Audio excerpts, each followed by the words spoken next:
Hi hello. ఇవాళ Sunday కదా, ఇంకా ఇవాళ నేనైతే టిఫిన్ చేయకుండా డైరెక్ట్ లంచ్లోకి అయితే వచ్చేసామన్నమాట. ఇంకా అందుకు గాను బిర్యానీ చేస్తున్నాను. అందుకు గాను బాస్మతి రైస్ అయితే నానబెట్టి పక్కకు పెట్టేసుకున్నాను. ఇంకా ఆ రైస్లో తక్కువ మసాలాలతో నేనైతే ఇవాళ బిర్యానీ చేస్తున్నాను. ఇంకా ఓన్లీ మెంతి ఆకు, పుదీనా ఆకు, నెయ్యి వేసి బియ్యంలో సరిపడినంత ఉప్పు వేసి స్టవ్ మీద పెట్టేసి అన్నం అయితే ఉడికించుకుంటున్నాను. ఇంకా ఆనియన్స్ ఎక్కువగా కట్ చేసి పక్కకు పెట్టుకున్నాను. ఇంకా మెంతి ఆకు, పుదీనా ఈ రెండింటిని బాగా క్లీన్ చేసి పక్కకు పెట్టేసుకున్నాను. ఇంకొక పక్క స్టవ్ మీద ఆనియన్స్, అల్లం వెల్లుల్లి పేస్టు, ఇంకా ఆనియన్స్ ఉన్నాయి కదా, ఇవి వేసి బాగా వేపుకుంటున్నాను. ఇందులోనే కారము, సాల్టు, పచ్చిమిర్చి ఇవి కూడా వేసుకోవచ్చు.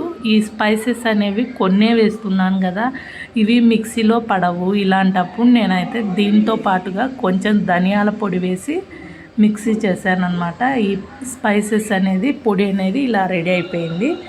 దీన్ని కూడా వేశాను. నార్మల్గా ఈ పొడి చేయకుండా అయినా వేయచ్చు అన్నంలో అలాగే.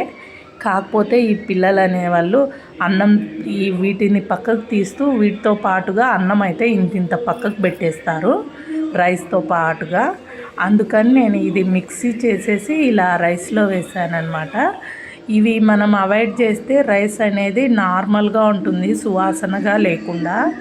ఇంకా బిర్యానీ వండేటప్పుడు మంచి వాసన అయితే రావాలి కదా, అందుకు నేను మిక్సీకి అయితే వేసి బాగా ఇలా చికెన్తో పాటుగా ఇలా బాగా ఉడికించిన తర్వాత రైస్ని అయితే మనం నార్మల్గా గంజి వంచేసుకుంటాం కదా, అలాగా రైస్ని అయితే గంజి వంచేసుకొని స్టెప్ బై స్టెప్ 2 పొరలుగా అయితే రైస్ పెట్టేసి ఇంకొంచెం కలర్ తీసేసుకొని ఆ బియ్యం వంచింటాం కదా ఆ వాటర్లో కలిపేసుకొని ఇక ఈ వాటర్ని అనేది పైన కలిపేసుకొని మూత పెట్టేసి సిమ్లో అయితే 10 మినిట్స్ అయితే పెట్టి మగ్గించుకున్నాను. ఇంకా అంతే, బిర్యానీ అయితే రెడీ అయిపోయింది.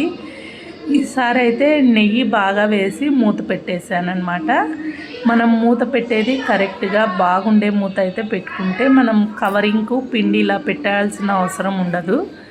ఇంకా బరువుకు నేను పైన అదే వాటర్ అయితే పెట్టేశాను.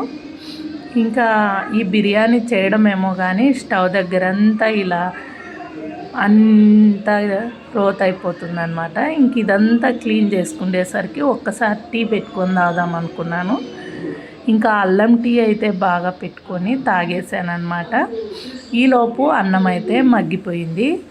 లైక్, షేర్, సబ్స్క్రైబ్ చేసుకోండి.